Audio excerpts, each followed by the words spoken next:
नमस्कार दोस्तों, जय जोहार। मैं कौशल तिवारी और बिहनिया संध्या में आपका स्वागत है। यह तो मानवीय प्रवृत्ति है कि वह हर परिभाषा अपनी सुविधानुसार गढ़ लेता है और शायद यह बात छत्तीसगढ़ के मुख्यमंत्री विष्णुदेव साय को मालूम नहीं है। इसलिए जब जंगल राज में तब्दील होते छत्तीसगढ़ की चिंता को लेकर कलेक्टर एसपी कॉन्फ्रेंस ली और उसमें पुलिस वालों से कहा कि पुलिस वालों का हाथ लोहे का होना चाहिए और दिल मोम का।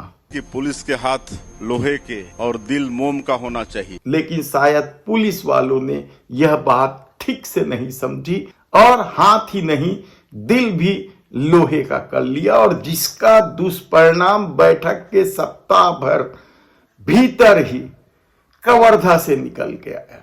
गृह मंत्री का क्षेत्र भी है।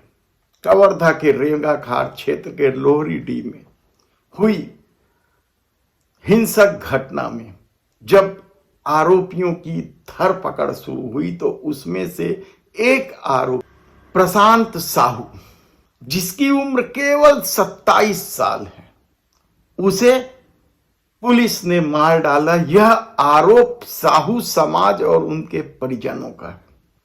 जिन 70 लोगों की गिरफ्तारी हुई थी उसमें प्रशांत साहू भी था। हालांकि फोटो वायरल हो रहे हैं कि वे गृह मंत्री विजय शर्मा के करीबी व्यक्ति थे, लेकिन यदि पुलिस ने दिल और हाथ लोहे का कर लिया है तो फिर वह यह सब कहां देखता है कि वह किसका करीबी है। बवाल मचा हुआ है क्योंकि यह गृह मंत्री के क्षेत्र का मामला है, लेकिन पूरे प्रदेश में भी तो कानून व्यवस्था की स्थिति बदहाल है। जगह जगह लूटपाट, हत्या, डकैती, बलात्कार, सभी तरह की घटनाएं तो हो रही है। और बढ़ते अपराध को देखते हुए ही कलेक्टर एसपी कॉन्फ्रेंस लिया गया था और इस कॉन्फ्रेंस से गृह मंत्री विजय शर्मा को दूर रखा गया था ताकि पुलिस पर मुख्यमंत्री अपना दबदबा बना सके। लेकिन सप्ताह भर भी नहीं बीता था कि पुलिस प्रताड़ना से मौत की खबरें आ गई। अब गृह मंत्री पर इस्तीफा देने का दबाव भी बढ़ने लगा है। क्या सचमुच विजय शर्मा से गृह मंत्रालय संभल नहीं रहा है? और कांग्रेस ने तो यहां तक कह दिया है कि अपराध बढ़ने की बड़ी वजह अपराधियों को सत्ता के द्वारा, भारतीय जनता पार्टी के द्वारा संरक्षण देना। तो क्या सचमुच विपक्ष में रहते हुए आंदोलनों के लिए जिन आपराधिक तत्वों का साथ भारतीय जनता पार्टी ने लिया था, अब वही आपराधिक तत्व उनके लिए मुसीबत का सबब बन गए हैं? यह बेहद ही गंभीर सवाल है।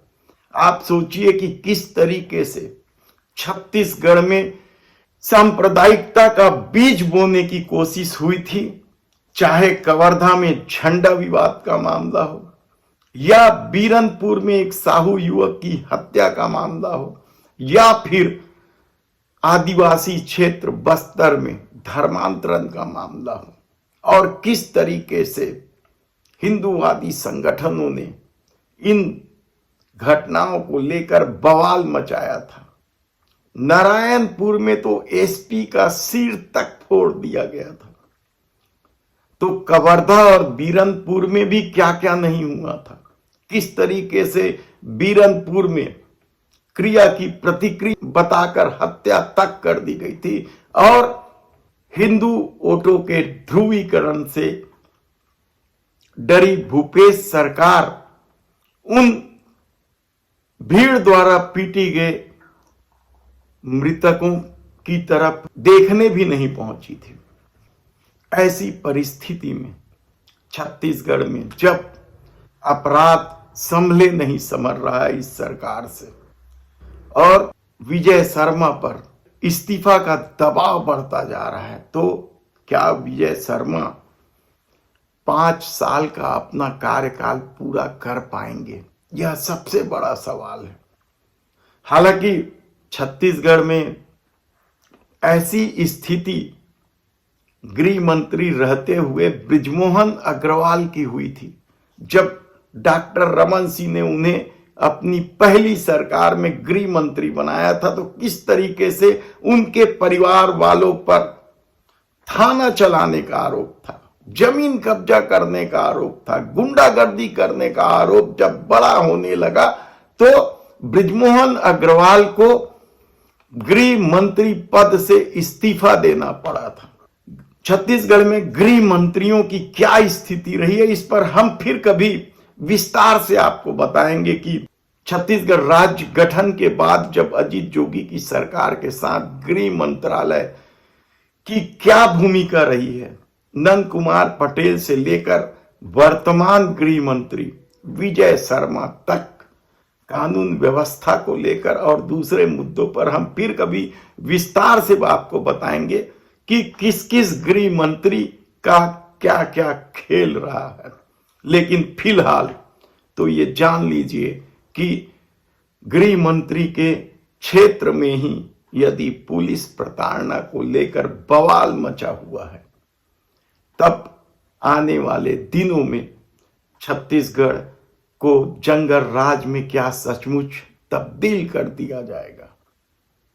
धन्यवाद।